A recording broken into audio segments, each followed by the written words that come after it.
Po. Sabi ng ating Panginoong Jesucristo, kahit na dumaranas na ng mga pagsubok, dapat ay be courageous pa rin o dapat pa rin magalak.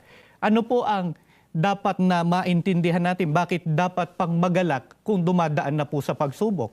Ganito po ang sagot ng Biblia diyan sa Santiago 1 at ang talata po ay 12.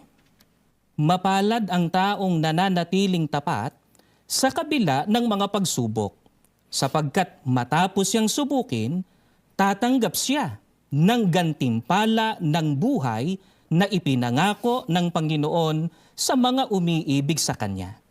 Talagang dapat tayong magalak, kapatid na Aaron at mga mahal naming viewers, kahit may pagsubok.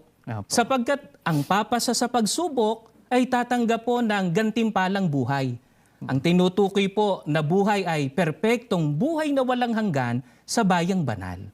Kaya hindi lang po sasagutin ang panalangin at tutulungan sa buhay na ito ang mga hinirang o mga tunay na Kristiyano. Sila po ang tiyak na magiging napakapalad sa buhay na darating.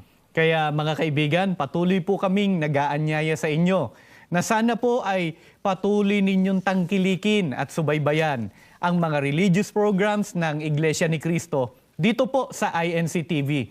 Maaari rin po kayong dumalo sa aming mga pamamahayag ng mga salita ng Diyos at maging sa amin pong mga isinasagawang pagsamba upang patuloy po kayong makapagsuri sa mga aral ng Biblia na amin pong sinasampalatayanan.